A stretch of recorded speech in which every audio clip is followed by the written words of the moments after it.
इस क्लास में सभी का स्वागत है। हम लोग इस क्लासेस के जो फर्स्ट और सेकेंड क्लास में हम लोग देखे कि जो रिएक्टिव इंटरमीडिएट है जिसमें हम लोग पढ़ रहे थे कार्बोकेटायन, जिसको जो है कार्बेनियम आयन या कार्बोनियम आयन या कार्बोकेटायन के नाम से जानते हैं।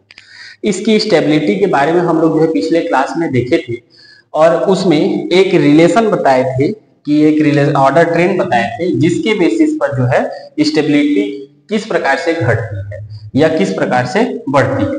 तो उसी जो फॉर्मूला है उसको एक बार रिवाइज कर लेते हैं, जिसमें हम लोग देखे थे कि जो एरोमेटिसिटी है, एरोमेटिसिटी यह सबसे ज्यादा स्थायित्व प्रदान करता है कार्बोकेटायन को।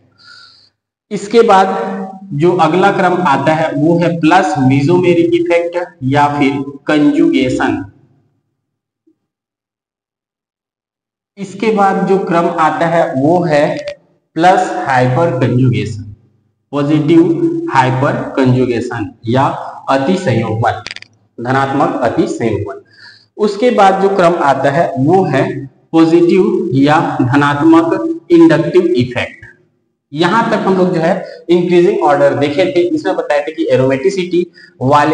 एरोमेटिसिटी करेक्टर वाले जो कार्बोकेटायन होंगे वो मोस्ट स्टेबल नेचर के होंगे और जो प्लस आई इफेक्ट डालने वाले ग्रुप जुड़े हुए जो कार्बोकेटायन होंगे उनकी स्थायित्व जो है इनमें से सबसे कम। लेकिन इसके आगे जो है डिसस्टेबिलिटी वाले जो ग्रुप हैं उनके बारे में भी हम लोग स्टडी किए थे, तो मैं उसको जो है एक ही फॉर्मूला में सभी को सेट कर देता हूं। तो इसके आगे जो है वह आता है हमारा माइनस आई इफेक्ट। तो माइनस आई इफेक्ट डालने वाले जो भी ग्रुप रहेंगे वह प्लस आई इफेक्ट से इधर की अपेक्षा जो है कम स्थायित्व रखेगा। लेकिन यह माइनस हाइपर कंजुगेशन डालने वाले ग्रुप की अपेक्षा ज्यादा स्थायित्व रखेगा, माइनस आई इफेक्ट वाला। तो अगले क्रम में माइनस हाइपर कंजुगेशन आता है।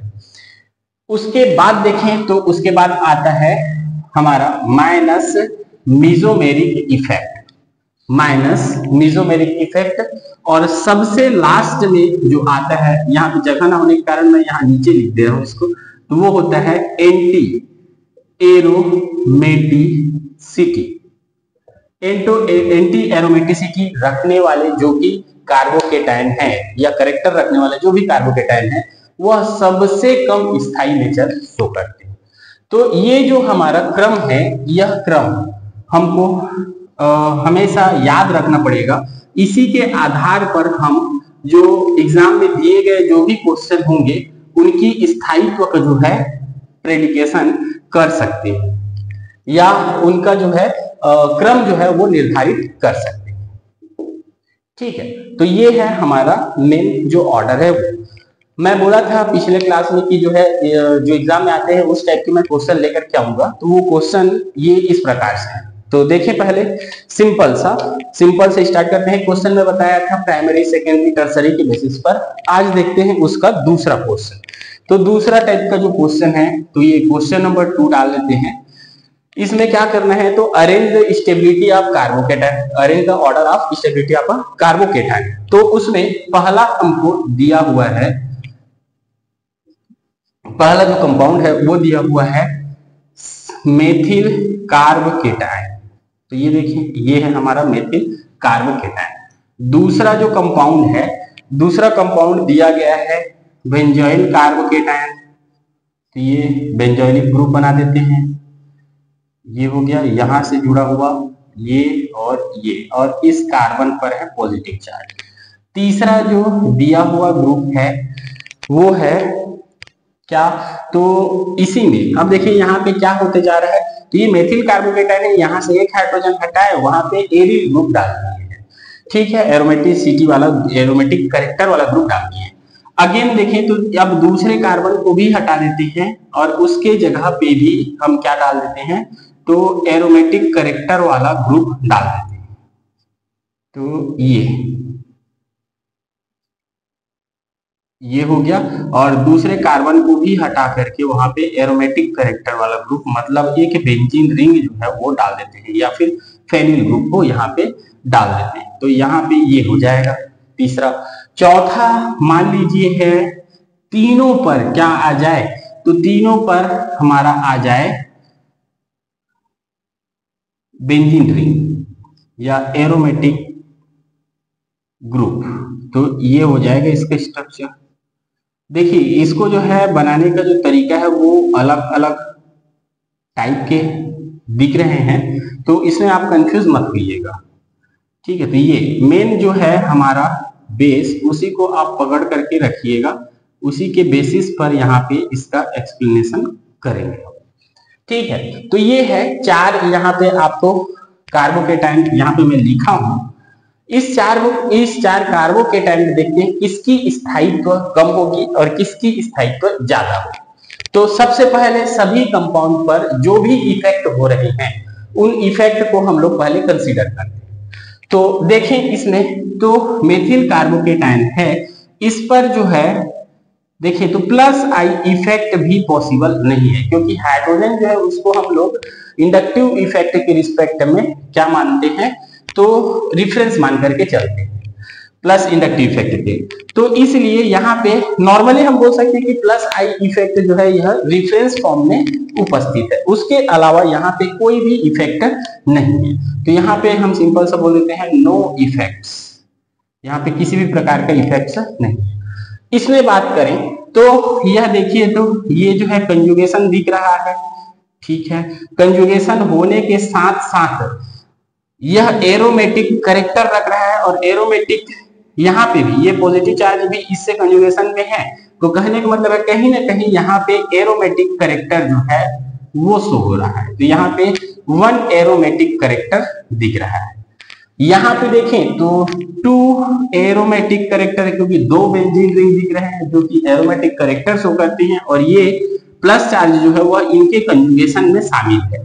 तो यहाँ पे हम बोल सकते हैं कि यहाँ पे 2 एरोमेटिक कैरेक्टर शो करेगा, और यहाँ पे ये जो है 3 एरोमेटिक कैरेक्टर शो करेगा, क्योंकि ये तो पता चल ही गया, इसमें जैसे एक साइड है तो एक कंजुगेशन शो करेगा, एक साइड से ये कंजुगेशन शो करेगा, ठीक है। दूसरा ये भी ऐसा जा सकता है, वैसे ही ये भी करेगा ये भी करेगा, इसके कारण से 2 एरोमेटिक कैरेक्टर।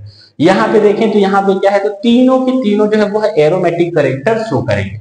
तो इस बेसिस पर हम क्या बता सकते हैं, तो हम बता सकते हैं कि इनका स्थायित्व का क्रम क्या होगा।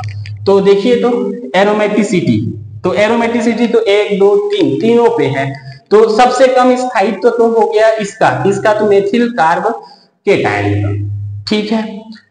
लेकिन अब हम इसमें देखना है कि सबसे ज्यादा किसकी होगी, तो जिसमें 3 एरोमेटिक कैरेक्टर होगा उसकी स्थायित्व बाकियों की अपेक्षा ज्यादा होगी, उसके बाद 2 एरोमेटिक कैरेक्टर रखने वाले पर, और उसके बाद देखें तो 1 एरोमेटिक कैरेक्टर रखने वाले पर, और सबसे लास्ट जो है किसकी होगी, तो जिसमें किसी भी प्रकार की इफेक्ट नहीं है, मतलब मेथिल कार्बोकेटाइन की स्थायित्व ज्यादा होगी। तो यहाँ पे आंसर हम लोग बता सकते हैं कि सबसे ज्यादा चौथे नंबर का जो कंपाउंड है वह स्टेबल होगा, उसके बाद तीसरे नंबर का कंपाउंड, उसके बाद दूसरे नंबर का कंपाउंड, और फर्स्ट नंबर का कंपाउंड की जो स्टेबिलिटी है वह सबसे कम होगी। तो यहाँ पे ये बोल सकते हैं, अगर ऐसा लिखते हैं तो यह क्या होगा, तो increasing order,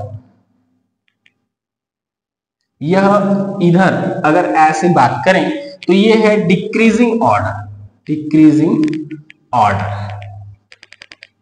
of stability of carbocation, ठीक। और अगर इसको इधर देखें तो ये कहलाता है increasing order of stability of carbocation. तो ये क्रम जो है इस एग्जांपल के थ्रू जो हम लोग यहां से आइडेंटिफाई कर सकते हैं, ठीक है। तो ये आप सभी को जो है समझ में आ गया होगा। अगला एग्जांपल देखते हैं। तो अगला एग्जांपल में अब थोड़ा सा हम लोग इससे हाई वाले क्वेश्चन पे चलेंगे। तो थर्ड जो एग्जांपल है वो देख लेते हैं, थर्ड टाइप का। तो थर्ड टाइप में एक रिंग वाला कंपाउंड ले लेते हैं। तो सिंपल से देखते हैं एक रिंग वाला कंपाउंड में। तो देखिए इसमें ये है थर्ड क्वेश्चन। इसमें पहला जो कंपाउंड है हम ले रहे हैं 5 मेंबर्ड रिंग पर। तो यहाँ पे हम लोग पॉजिटिव चार्ज डाल देते हैं और ये, तो पहला कंपाउंड हमारा ये है मान के चलिए। सेकेंड जो कंपाउंड है, सेकेंड कंपाउंड में अब क्या कर दिए हम, तो एक जो डबल बॉन्ड है उसको हटा दिया। तीसरे कंपाउंड पे देखें तो तीसरे कंपाउंड पे अब दोनों डबल बॉन्ड को हटा देते हैं, सिर्फ पॉजिटिव चार्ज उपस्थित है। अगेन एक जो चौथा है उसको ले लेते हैं ये अभी तक जो है ये 5 मेंबर रिंग थे, इसको जो है हम 7 मेंबर्ड रिंग ले लेते हैं। 5 मेंबर रिंग था, इसको हम लोग 7 मेंबर रिंग ले लिए। तो यहाँ पे देखें तो ये हो गया, ये हो गया, ये हो गया और ये। तो अब इन सभी पर हम एक एक करके इफेक्ट देखते चलेंगे, ठीक है। तो इसमें देखें तो सबसे पहले ये पहला जो कंपाउंड है ये कैसा लग रहा है, तो ये देखिए ये कार्बोकेटाइन होने के कारण से sp2 हाइब्रिडाइजेशन है, तो ये भी sp2 हाइब्रिडाइजेशन शो करेगा, ये भी sp2 हाइब्रिडाइजेशन शो करेगा, ये भी sp2 हाइब्रिडाइजेशन शो करेगा, ये भी sp2 हाइब्रिडाइजेशन। तो पहला देखिए तो sp2 हाइब्रिडाइजेशन है सभी में, इसके कारण से यह क्या है, तो यह प्लेनर भी है। प्लेनर होने के साथ साथ अब देखें तो यहाँ पे कंजुगेशन भी उपस्थित है, जैसे ये डबल बॉन्ड के प्लस के बीच और प्लस और डबल बॉन्ड सभी ये कंजुगेशन है, ये हो गया हमारा कंजुगेशन भी यहाँ पे पॉसिबल है। साथ में देखें तो जो हकल का रूल है 4n पाई इलेक्ट्रॉन सिस्टम वाला, तो 4n पाई इलेक्ट्रॉन सिस्टम जहां पे n क्या होता है, तो n होता है एनी नंबर, एनी नंबर। यहाँ पे एनी नंबर याद रखेंगे, इसका मतलब नंबर ऑफ पाई इलेक्ट्रॉन नहीं होता, इसको विशेष ध्यान रखेंगे। तो एनी नंबर में हम क्या क्या रख सकते हैं, तो 0 रख सकते हैं, 1 रख सकते हैं, 2 रख सकते हैं, 3 रख सकते हैं, 4 रख सकते हैं, ये रखेंगे। अब यहाँ पे 2 डबल बॉन्ड है, इसका मतलब 4 नहीं रख देना है, ठीक है। तो यहाँ पे क्या होता है, एन जो होता है वो एनी नंबर होता है, उसके बेसिस पर हम लोग देखेंगे। तो देखिए यहाँ पे, तो यहाँ पे देखिए पाई इलेक्ट्रॉन कितना है, तो पाई इलेक्ट्रॉन कितना है, तो यहाँ पे पाई इलेक्ट्रॉन की बात करें तो यहाँ पे 2 पाई बॉन्ड है, तो उसमें 4 पाई इलेक्ट्रॉन है, मतलब इस फॉर्मूला में क्या होगा, तो 4n pi electron is equal to 4, ठीक है। तो इस बेसिस पर ये 4 कब आएगा, तो यहाँ पे हम देखें सिंपल सा, तो n का मान अगर हम 1 रखेंगे तो 4 इंटू 1 तो पाई इलेक्ट्रॉन आएगा, तो ये हो गया हमारा, तो ये इस कंडीशन में ये 4 पाई इलेक्ट्रॉन। अब देखिए आपको जो है पिछले क्लास में जो है थोड़ा सा मैं बताया था कि जो है एरोमेटिक कैरेक्टर और एंटी एरोमेटिक कैरेक्टर में जो चौथा जो कॉन्सेप्ट होता है वो होता है हकल्स का रूल। और हकल्स रूल्स में देखें तो 2 टाइप के हकल्स रूल उन्होंने दिया था, एक था 4n प्लस 2 पाई इलेक्ट्रॉन वाला, एक था 4n पाई इलेक्ट्रॉन वाला। जिसमें 4n पाई इलेक्ट्रॉन होता है वो एंटी एरोमेटिक कैरेक्टर शो करता है, तो इसके कारण से ये कंप्लीट एक्सप्लेनेशन के कारण से यह जो कंपाउंड है, कंपाउंड फर्स्ट, यह क्या हो जाता है, तो ये होता है हमारा एंटी एरोमेटिक।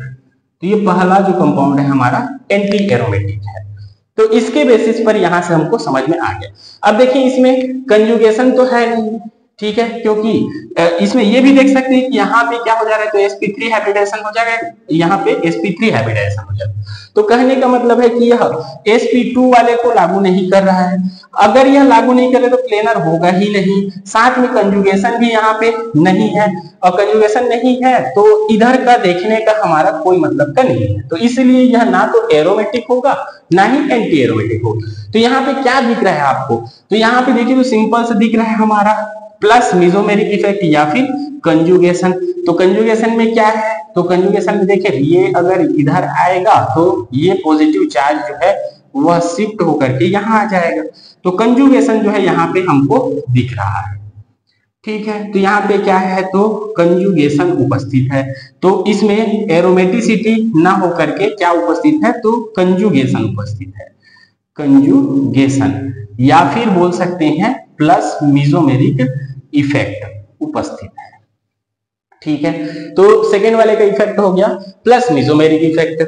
अगेन थर्ड वाले में देखें तो ना ही कंजुगेशन है ना ही एरोमेटिसिटी है, ना ही यहाँ पे देखें तो सिर्फ क्या दिख रहा है, तो यहाँ पे कोई भी प्रकार का इफेक्ट यहाँ पे शो नहीं हो रहा है, तो यहाँ पे नो इफेक्ट।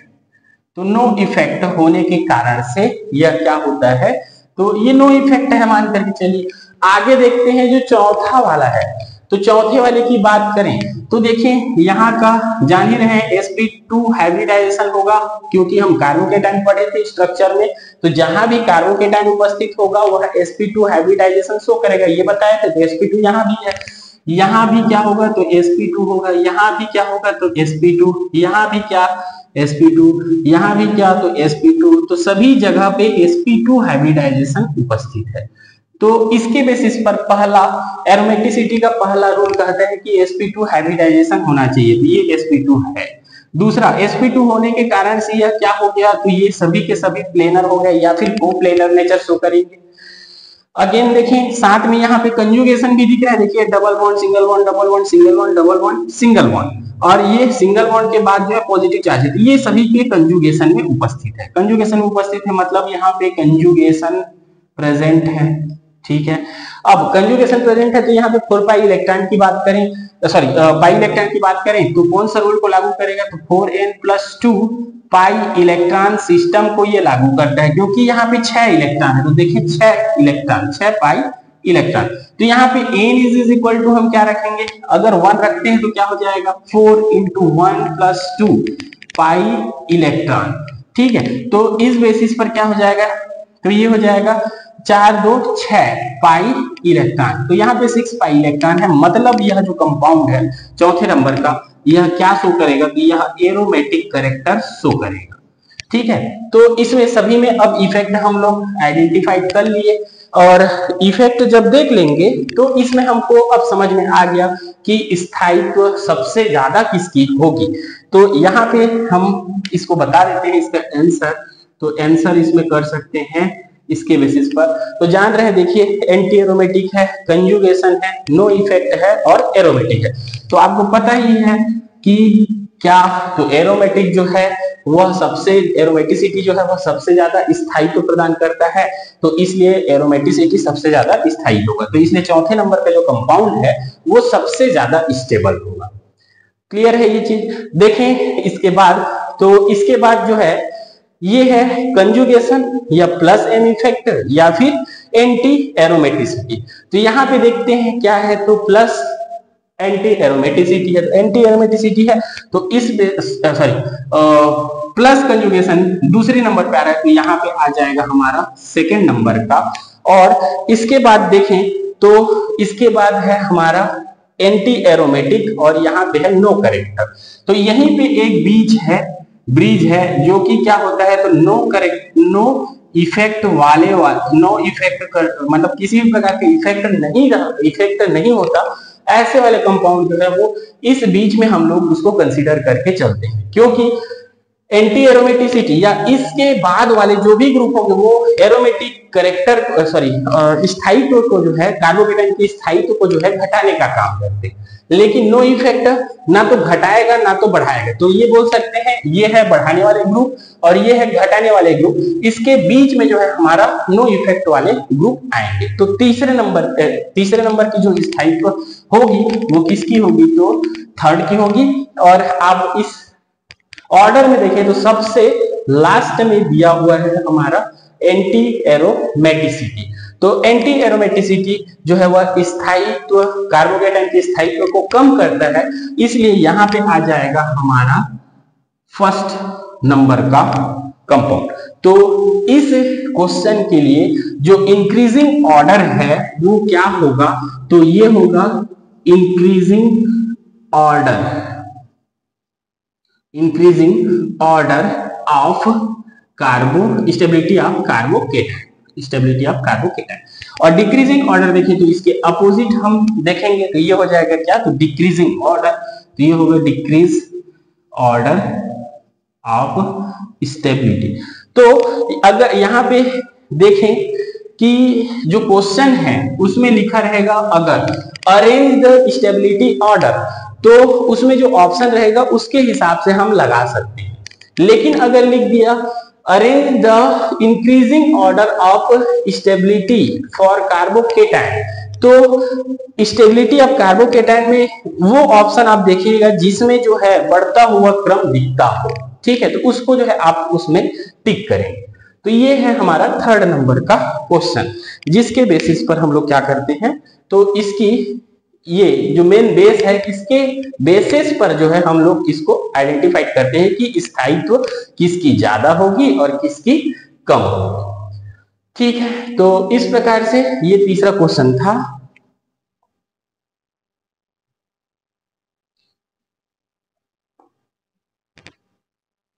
इसमें अगर मेरा ये जो लेक्चर है आप लोगों को अगर अच्छा लग रहा होगा तो प्लीज सब्सक्राइब कीजिएगा, लाइक कीजिएगा, शेयर कीजिएगा और कमेंट कीजिएगा कि कहीं पे जो है कुछ प्रॉब्लम हो या कुछ समझ में नहीं आ रहा हो या इस वीडियो में कुछ डिफेक्ट हो कि कहीं कुछ सुधारना पड़ेगा, ऐसा टाइप का कुछ जो है कमेंट अगर रहेगा आपका तो जो है कमेंट जरूर कीजिएगा। तो इस लेक्चर में इतना देखते हैं। Thank you.